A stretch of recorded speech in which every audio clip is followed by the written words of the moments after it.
Et bonjour à tous et à toutes et bienvenue aujourd'hui pour cette nouvelle vidéo. Aujourd'hui on va se retrouver sur cette analyse du match Nîmes-Toulouse. Alors je n'ai pas vu le match donc c'est un peu plus compliqué d'analyser.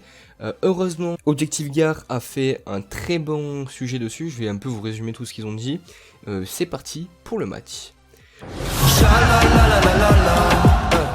Soleil corrosif sur le corps. Donc le match a donc été joué à Agde dans l'Hérault et il faut savoir que ce match est donc joué à 2 semaines du match face à Paris, 2 semaines jour pour jour aujourd'hui. Alors peut-être pas pour vous quand vous allez voir la vidéo mais pour moi 2 jours jour pour jour. Donc voilà. L'effectif de Nîmes était extrêmement restreint puisqu'il n'y avait que 15 joueurs pro sur tous les joueurs. Mais il faut savoir aussi que cette décision n'est pas due au hasard puisque il y avait 3 tiers-temps qui étaient dus au demi-temps de 45 minutes pour un bon match, puis après la dernière minute, enfin les dernières 45 minutes étaient pour faire jouer les jeunes ou les joueurs en test. Donc vous savez de qui je parle, on en reviendra à la suite. Donc Bernard Blacard est parti sur Stade Compo, c'est parti. Donc on est parti en 4-3-3 pour Bernard Blacard avec Bernardoni Angol qui attention, on va en parler de Bernardoni. Bernardoni en goal, à gauche Miguel, Martinez, Briançon à la couche, au milieu de terrain les deux frères Valls et Bobichon, et enfin en attaque Philippe Opto, Ripard Ferrat. On verra ce que ça donnera, on va en parler pendant cette vidéo de qu'est-ce que ça donne cette attaque. Pour moi une attaque qui... Attaque de Ligue 2. Pour moi c'est pas une attaque de Ligue 1. À Paris pas, c'est pas une attaque de Ligue 1. On verra bien mais on en parlera après. C'est parti donc pour le résumé de ce match. Donc merci à Objectif Gare si vous me suivez. Vraiment merci beaucoup pour tout, vous avez détaillé les minutes, c'était vraiment cool. Donc à la 9ème minute de jeu, Martinez qui concerne un penalty dit controversé par Objectif Gare, je ne peux pas vous dire, sur Koulouris, le joueur toulousain. Et donc le penalty est détourné par Bernardoni qui fait déjà un des plus beaux arrêts du match à ce qui paraît. Et j'espère que ça va continuer, on va voir. 19ème minute, main de Briançon à l'entrée de la surface de réparation. L'arbitre désigne un coup franc tiré par Dosevi, logiquement, et arrêté en lucarne par Bernardoni. Qui fait un début de match tonitruant, ce qui paraît, pour un pote qui était aussi, il m'a dit il fait un début de match tonitruant et on espère que ça va continuer. Le match va un peu plus se décanter puisqu'il n'y aura pas d'action. En deuxième mi-temps, nous avons l'entrée du joueur à l'essai, vous devez sûrement le connaître, vous avez dû sûrement l'entendre parler, Berahino, excusez-moi si je prononce mal, ou Berahino peut-être, voilà, Berahino, pour moi je le dis pour l'instant, qui est donc rentré, on va bien voir qu'est-ce qui va se passer, c'est parti. Première action à la 49e minute, je cite, Berahino, après un bon décalage de Ripard, manquait de peu le cadre, et puis à la 82e minute de jeu, Ferrat fait une belle frappe détournée par le gardien malheureusement. On verra, voilà, donc à la mi-temps, enfin à la fin de ce deuxième tiers-temps, Nîmes et Toulouse se tiennent toujours à 0-0. Comme l'an dernier, Nîmes et Toulouse finissent à 0-0, mais il reste une troisième période. Troisième période, voici la composition. Donc en gardien on avait Rabouille, à gauche Saint-Luce, Mégé, Guessoum, Buades, milieu de terrain Parc, Paquiez, Valls, et en buteur Denke Berahino. Il faut savoir que Paquiez a été mis en sentinelle pour ce match, on va voir qu'est-ce que ça va donner. Et donc juste après, alors là ils ont plus mis les temps, mais juste après la rentrée en jeu de ce match, but sur penalty de Leia Iseka pour Toulouse, à la suite d'une faute de Buades. Buades que j'avais pourtant trouvé très bon face à Rodez, vraiment.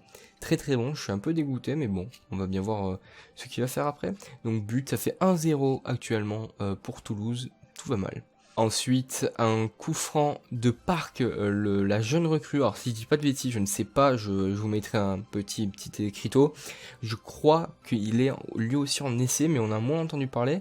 Et pourtant, il va faire un coup franc, à ce qui paraît, dit magnifique, un caviar sur la tête de Mégé, qui marque en toute fin de match. Il ne reste plus qu'1 minute à jouer, à ce qui paraît. Je suis pas vraiment sûr. Il reste plus qu'1 minute à jouer. Un partout, malheureusement, bon bah ça fera match nul, ou pas. Et enfin, pour dernière action du match, coup franc encore tiré par Park, et à la suite d'un cafouillage dans la surface de réparation, Karaoui vient marquer le but de la victoire. Nîmes finit donc sa campagne d'avant-saison avec 2 nuls, 2 victoires, aucune défaite, vraiment très content de ce bilan nîmois. Donc voilà, je ne vais pas faire de notes aujourd'hui, ça sert à rien de faire de notes, je vais juste faire la question du jour. C'est parti.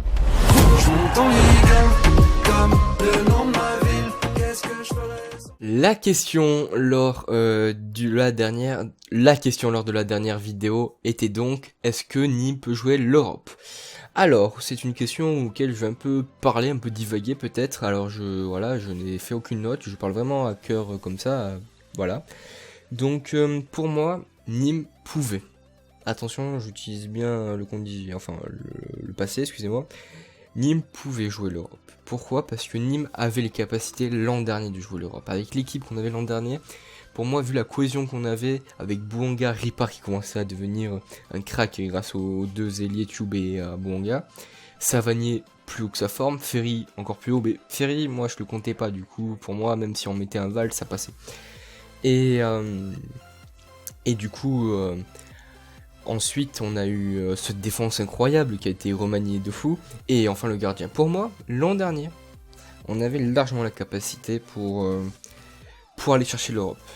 Mais, comme je citerai cette phrase d'Objectif Vigard, l'arbitre sifflait la fin de cette deuxième période. Malgré ce résultat nul, les Crocos, avec leur force présence, ont proposé une séquence de choses intéressantes. Même si clairement on constate un manque de vitesse et l'absence de détonateur pour semer davantage la panique de la défense adverse, le besoin imminent de recrues se fait sentir. Et c'est exactement ce que je me dis, c'est que on a eu, je crois qu'il s'appelait Jovičić, je suis pas sûr, le joueur de Belgrade, je vous le mettrai encore à l'écriture à l'écran. Jovičić, on a failli l'avoir, on l'a failli l'avoir pour 20 minutes. Il se serait pas blessé, on aurait eu. Malheureusement, il y a eu cette blessure, j'espère qu'il se rétablira le plus vite possible. Malheureusement, il ne peut pas puisque le transfert est annulé. Du coup, là on est vraiment dans un problème où il reste 2 semaines avant le match de Paris. Bon, match de Paris, pour moi, c'est pas le match où il faut s'attarder le plus. Si on perd ce match, faut pas être dégoûté. Bon, bien sûr qu'on va l'être parce que on peut pas... écoutez, on peut rien faire, ça va être compliqué, mais il faut pas être dégoûté. Par contre, là où ça va être important, c'est de voir Nice. Parce que Nice, moi, c'est le match le plus important pour moi de ce mois d'août. Avec Brest, bien sûr. Mais Brest, pour moi, c'est plus une équipe de Ligue 2. Du coup, il n'y a pas... Pour moi, Nice, en fait, c'est l'équipe où je me dis... Nice a pas trop recruté. Donc, voir si on a évolué. Parce que l'an dernier, on a pris 2-0 et 2-1. Puisqu'il y avait eu les 2 exclusions avec Mawassa et Landre. Et donc voilà. Donc, on va bien voir, peut-être je divague un peu trop, je suis désolé, j'adore parler de ça, je pourrais en parler pendant des heures. Du coup, je reviens sur le sujet. C'est donc, est-ce que Nîmes pourra jouer l'Europe? Pour moi, Nîmes ne pourra pas la jouer. Parce que comme dit si avant, malheureusement, ils n'ont pas les qualités techniques, physiques, mentales. Pour moi, les seuls qui peuvent l'avoir, c'est Bernardoni, Briançon, Ripard. C'est les seuls. Parce que l'attaque Philippe Poteau Ferrat, je suis désolé, Philippe Poteau c'est pas fou pour l'avoir vu jouer. Ferrat c'est bien, mais je pense que ça va être quand même un peu un Bouanga, c'est s'il veut. Voilà. Milieu de terrain, on a les deux Valls, alors je dis pas le contraire. Bobichon, Valls, Valdivia, c'est bien, mais on a eu mieux l'an dernier, et donc ça va être compliqué. Et en défense, Martinez... d'après mon pote qui allait voir Ajaccio, Ajaccio j'ai pas pu faire, désolé. Et donc d'après mon pote qui allait voir Ajaccio, il m'a dit c'est Martinez, voilà. Même moi je suis allé voir Béziers, c'est pas possible. Martinez je ne sais pas, mais il joue mal, il a pas cet esprit ni moi. Et je pensais vraiment qu'au bout de 4 matchs il allait l'avoir, mais toujours pas, on verra bien. Est-ce que les jeunes pourront faire quelque chose pour jouer l'Europe? Je ne pense pas. Donc voilà, ma réponse c'est non malheureusement. Et voilà. Du coup, maintenant je vais poser une question totalement presque irréaliste par rapport à ce que je viens de poser, celle de la vidéo d'avant. C'est, pensez-vous que Nîmes va pouvoir se maintenir? Voilà. Bon, je vous pose cette question et on verra bien. Juste avant de terminer cette vidéo, avant de vous dire au revoir, je voulais vous dire un grand désolé parce que je n'ai pas sorti de vidéo pendant 2 semaines, alors voilà. Ensuite, je voulais dire merci à mon pote MTO, je mettrai sa chaîne en description, c'est lui qui m'a fait la nouvelle bannière et les nouvelles miniatures qui vont arriver sur la chaîne très prochainement, et vous l'avez vu sur cette miniature.